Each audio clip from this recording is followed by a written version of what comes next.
Yo fui de esas personas que nació en la religión y que cuando tenía más o menos unos 8 o 9 años decía, oh no, viernes de noche, ya no puedo ver televisión, ya no puedo jugar, tengo que estar cantando, tengo que ir a la iglesia, tantas horas en la iglesia. A mí no me gustaba.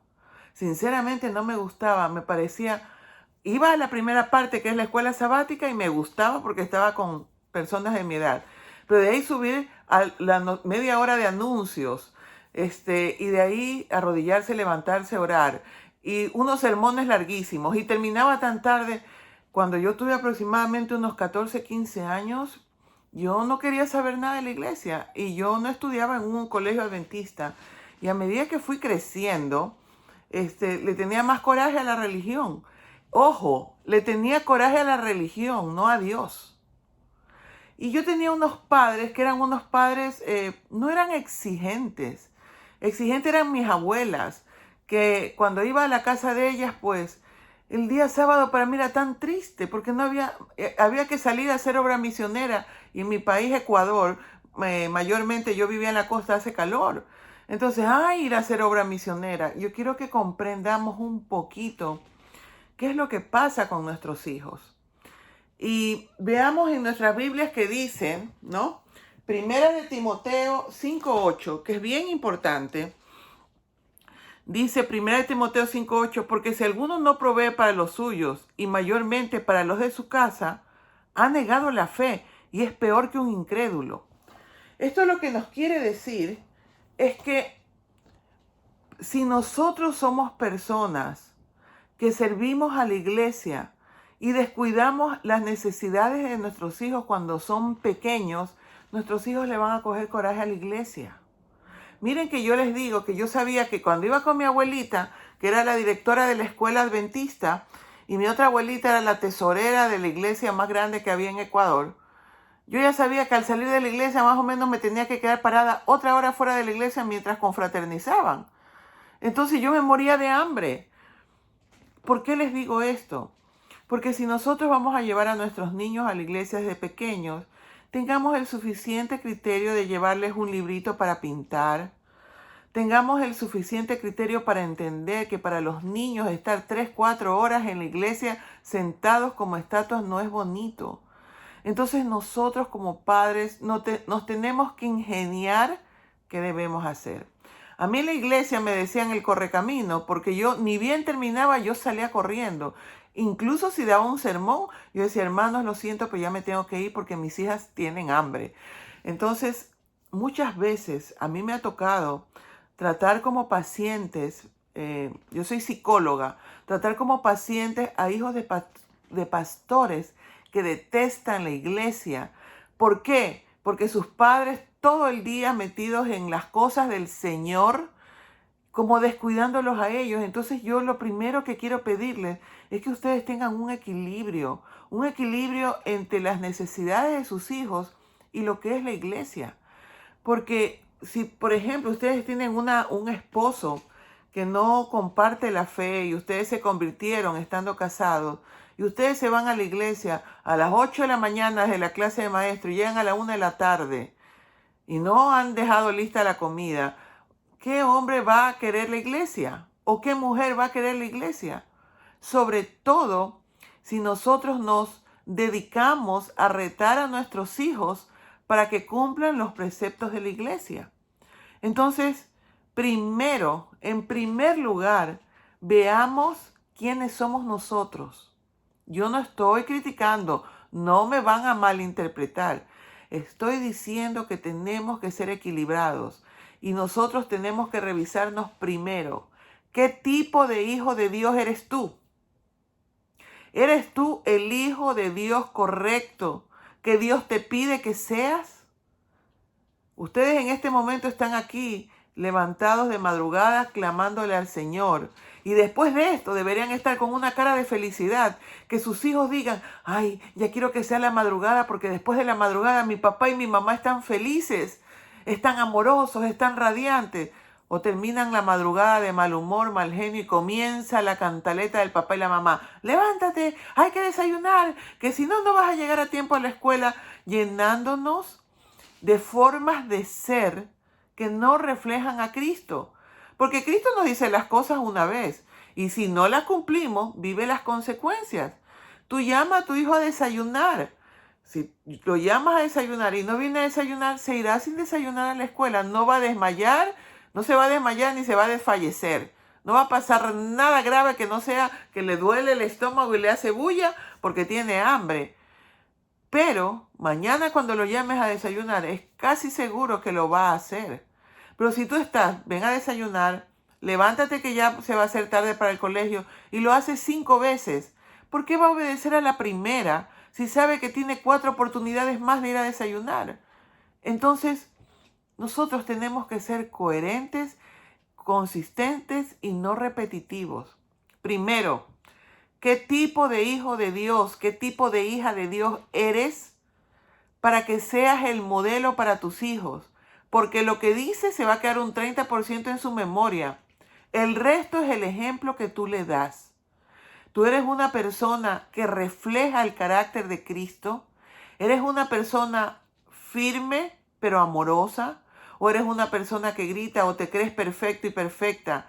O eres una cosa fuera de casa y otra cosa dentro de casa. Entonces, ¿quién eres tú? Es el primer modelo que tú debes pensar que eres para que tus hijos puedan mantenerse en la fe. Lo primero que tienes que ser como padre y como madre son personas que no se quejan. Las personas quejumbrosas ponen el ambiente negativo. Te quejas del COVID, te quejas del calor, te quejas del frío, te quejas del temblor, te quejas del trabajo, te quejas del jefe, te quejas de tu esposo, te quejas de tu esposa. Si tú constantemente te estás quejando y estás renegando de lo que pasa, de lo que sucede a tu alrededor, entonces, ¿cómo es que dices que que tú le debes a Dios el amor, tu vida, y que tú tienes fe, que tú crees en Dios? Creer en Dios no tiene mérito. Hasta los demonios creen y tiemblan. Creerle a Dios tiene mérito. Entonces, en primer lugar, te lo repito, ¿qué clase de hijo de Dios eres? ¿Estás reflejando paciencia, amor y alegría de existir? ¿Estás demostrando que tienes paz? ¿Que tienes autocontrol? Porque dice 1 Timoteo 1:7, porque no te he dado espíritu de debilidad, sino de poder, amor y dominio propio.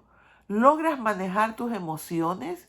¿O eres de esas personas que se salen de control y entonces comienzan a gritar y le dicen a los hijos, por tu culpa yo me pongo así? Yo estaba tranquila y vengo feliz y tú con tu comportamiento me haces sentir mal.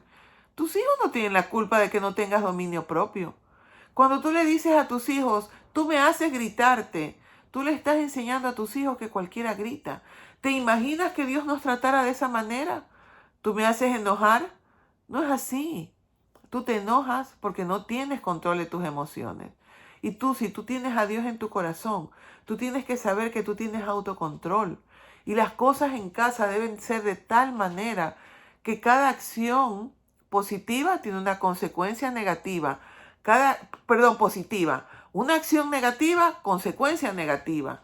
En la casa tienen que estar claras las normas. Tiene que haber disciplina. Y la disciplina tiene 3 factores que son sumamente importantes y los hijos deben vivir bajo esa disciplina porque la disciplina es el primer orden del cielo.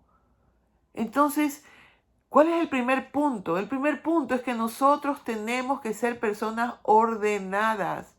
Y las personas ordenadas no andan perdiendo las llaves, no andan perdiendo el celular. No es que, ay, no sé dónde dejé la cartera, dónde dejé la billetera. La primera regla del cielo es el orden. ¿Te imaginas si no hubiera orden? Entonces, si no hay orden en tu casa, si las cosas no tienen su lugar, entonces no hay disciplina y no estamos reflejando a Cristo.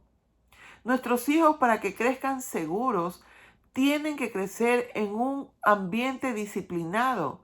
Y la disciplina no es andarlos retando. La disciplina es ser ejemplo, como ya se los he dicho, y en primer lugar, tener las cosas en orden en casa. En segundo lugar, parte de la disciplina y esto lo dice un motivador colombiano, Kenji es el apellido, dice que el segundo orden debe ser la limpieza, y limpieza significa que en tu casa hay lo que tú usas.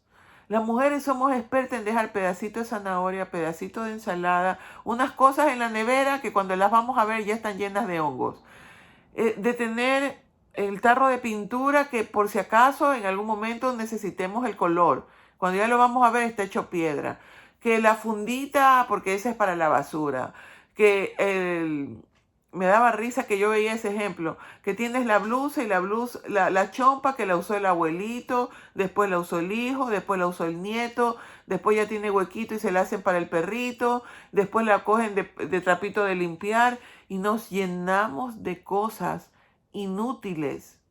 Qué feo que es ir a una casa donde hay cajas acumuladas de cosas que ni siquiera sabes que existen porque no te acuerdas. Es cuando te vas a cambiar de casa. Ay, he tenido lo de acá. Ay, he tenido lo de acá. Yo me acuerdo que parte de ahorrar era guardar las cosas que pueden servir de algo.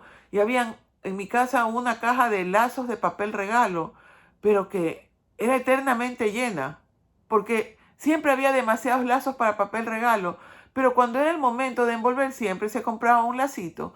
Entonces, tienes en tu casa las cosas que usas, las que no usas, regálalas. Si tú tienes una blusa que no te has puesto hace 5 o 6 meses, ya no te la vas a poner nunca.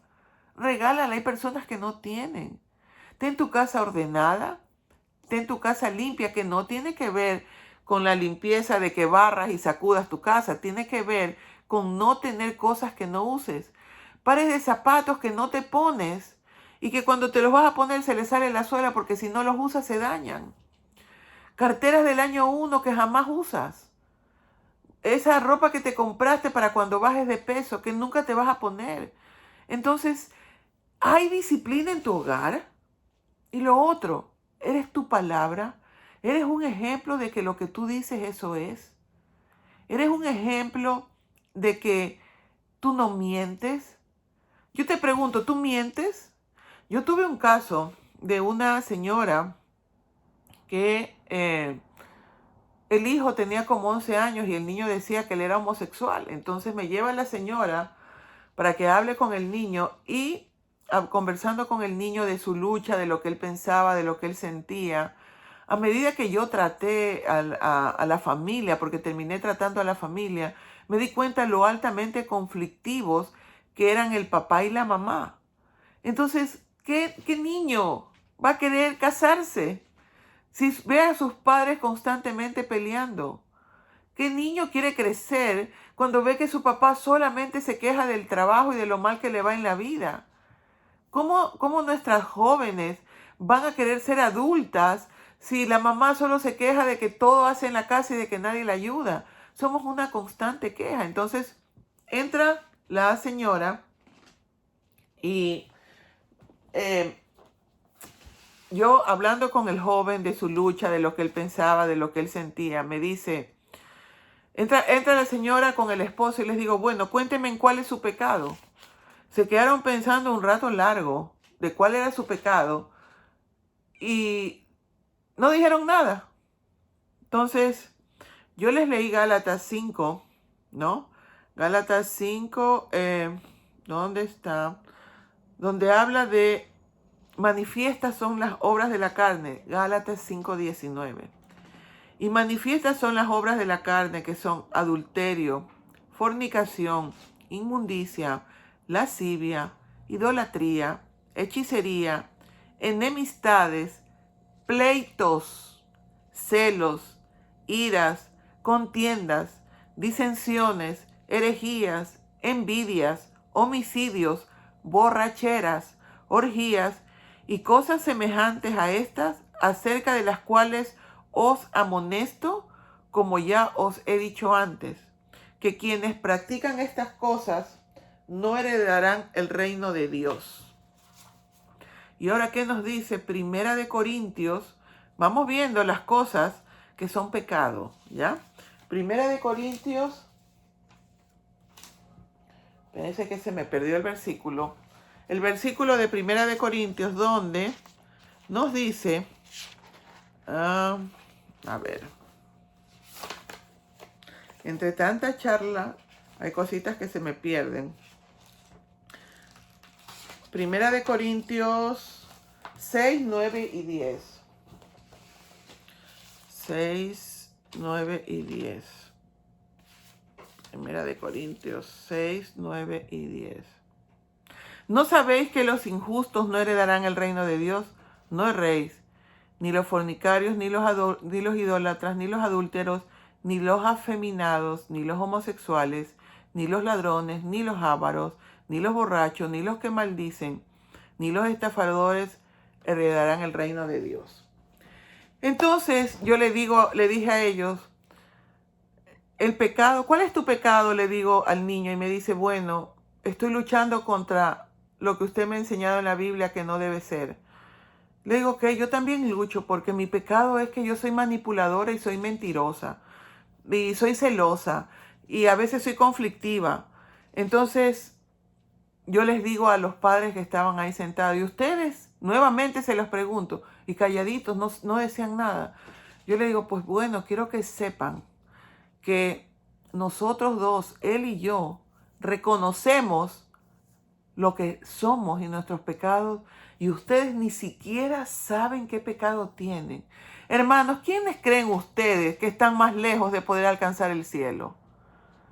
Entonces, ¿cuántas veces? Yo quiero que te revises y veas tú cuál es tu pecado y trabajes con tu pecado, con tu debilidad. Comprendas que no eres perfecto, que como padres no somos perfectos, que no vamos a llegar a ser perfectos, pero que tenemos que caminar hacia la perfección.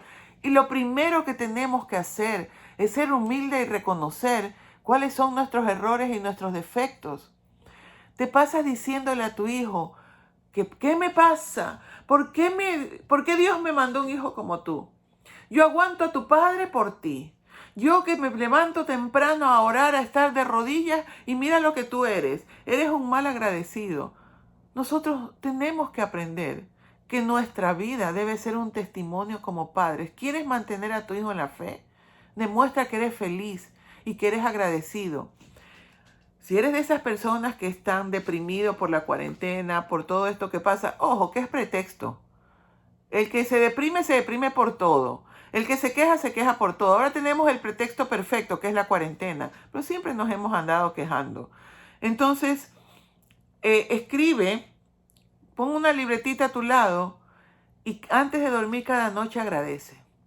Gracias, Señor. Vamos a agradecer en este momento por 10 cosas. Yo quiero que pienses en 10 cosas. Yo voy a comenzar. Gracias, Señor, porque tengo una cama. Hay muchas personas en el mundo que no tienen una cama donde descansar. Gracias, Señor, por la almohada, porque sin almohada me duele el cuello y no puedo dormir. Gracias, Señor, porque tengo celular. Gracias, Señor, porque le diste inteligencia al ser humano para crear el Zoom y poder estar desde aquí de Nueva York y mis hermanos desde Chile. Gracias, Señor, porque me levanté y pude ver. Gracias, Señor, porque le dijiste, voy por el número 6, le diste inteligencia al ser humano para crear lentes. No podría leer ya si no hubieras dado inteligencia al ser humano para crear lentes. Gracias, Señor, porque puedo respirar, porque hay muchas personas enfermas en este momento que no pueden respirar. Gracias, Señor, porque hago así y sale agua. Cuando hay personas que tienen que viajar kilómetros para poder obtener un recipiente de agua. Gracias, Señor, porque tengo cabello. Hay personas que están en tratamiento con cáncer y se quedan sin cabello y se sienten mal. Gracias, Señor, porque nací pudiendo hablar y hay personas que nunca podrán emitir un sonido. Me voy de largo, hermanos. Me voy de largo. Gracias por estar aquí. Tantas cosas por agradecer. E incluso aquellas en las que Dios no nos contesta lo que nosotros queremos, sino lo que nos conviene. No todo lo que le pides a Dios te conviene. Entonces, si tú estás pidiendo algo y no te lo da Dios, tú le dices a tus hijos, miren, yo le he estado pidiendo esto a Dios y no me lo da, no entiendo por qué, pero Él tiene su razón y su razón es más poderosa que la mía. Entonces ellos aprenden de la fe. Más que hablar, dedícate a ser un ejemplo si quieres mantener a tus niños en la iglesia. Y como iglesia, planifiquen actividades para los niños, planifiquen actividades para los jóvenes. Yo no sé qué nos tenemos que inventar para que ese JA deje de ser aburrido. Algo nos tenemos que inventar, porque el JA es el culto joven, es para los jóvenes. Entonces hablemos, pongamos temas que a los jóvenes les interese. Los jóvenes necesitan saber cómo manejar su timidez, cómo aumentar su autoestima. Cuando les gusta una chica, ¿qué hacer? Busquemos temas que les interesen a ellos y busquemos personas que den los temas en un idioma que ellos puedan entender, porque dar una charla ceremoniosa para jóvenes está bien, pero si todos los sábados es ceremoniosa con temas que a ellos no les interesan, entonces no vamos a poder. Seamos un reflejo. Yo les digo algo, recuerden lo que dice Salomón: instruye al niño en su camino y aunque fuere viejo no se apartará de él. Yo me bauticé a los 9 años, porque en el estudio bíblico que me dieron me decían que si no me bautizaba, iba a arder en el infierno, en el milenio, y que iba a ser un ardor de los siglos por los siglos. Y yo me bauticé por miedo. Y a pesar de que no me gustaba la iglesia cuando era chiquita, porque mis abuelas y mis padres, horas de horas en la iglesia, miren, hermanos, hasta lo que has hecho hoy es perfecto, porque Dios te da sabiduría, pero haz ese cambio de reflejar a Cristo. Y te voy a decir algo, tú al final, porque mis abuelas sobre todo eran personas tan espirituales, uno regresa a la iglesia, porque siempre está esa vocecita ahí que te dice, ¿no? Que te dice que el mundo no es tu casa. Y gracias a Dios, mis hijas son adventistas ya de 4ª generación y mi nieto me encanta cómo ora y pone así las manitos. Gracias a Dios, mis abuelas cuando murieron, yo estaba fuera de la iglesia. Eso sí, jamás transgredí el sábado porque para mí era normal guardar el sábado. Yo cuando estaba en el colegio podía tener examen, lo que sea. Yo ni siquiera ni siquiera me preocupaba por orar y decirle: Señor, haz que el examen no sea en sábado, porque yo estaba tan segura que Dios lo iba a resolver. Jamás en mi vida comí comida inmunda, jamás, porque eso formaba parte de cómo a mí me criaron desde niña. Pero, sin embargo, me daba pereza ir a la iglesia y no me congregaba, cosa que está muy mal. Y cuando tuve mis hijas y mis abuelas, pues eran sus bisabuelas, y mi madre, la abuela de ellas, les enseñaba cosas de Dios. Ellas me decían: mamá, llévanos a la iglesia. Mamá, yo quiero saber qué es eso de Dios. Y eso me hizo reaccionar. Y gracias a ellas, yo empecé a ir. Mis abuelas, cuando yo regresé a la iglesia, que no me quería rebautizar porque yo no sabía, nunca me visitaron para decirme que me habían borrado, porque no me veían. Porque yo sé, yo estoy luchando, yo tengo fe de que voy a poder irme al cielo. ¿Se imaginan cuando mis abuelas me vean con mi esposo y mis hijas en el cielo? Ellas se van a dar cuenta que las oraciones de ellas fueron contestadas, no en su tiempo, sino en el tiempo perfecto de Dios. Padres de rodillas, sus hijos están a salvo si ustedes oran. Yo les recomiendo un libro, no sé dónde lo vendan allá, pero se llama El poder de los padres que oran.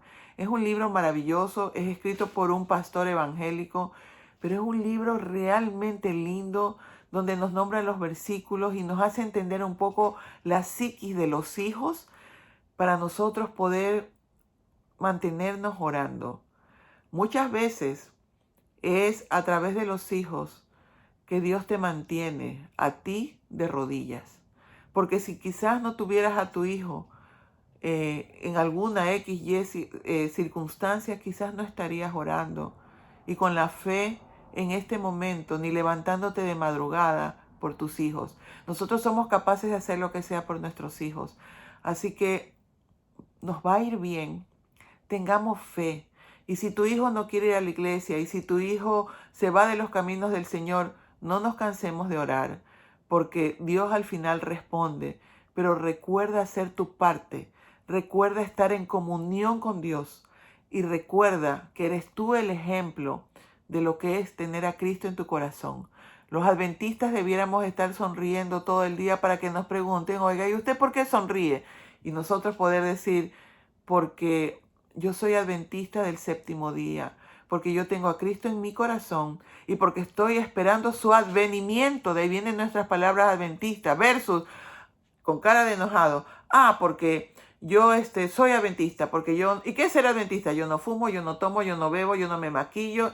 Y hablamos de todos los ritos menos de Cristo. Somos adventistas porque esperamos el advenimiento de Dios. Muchas gracias, hermanos.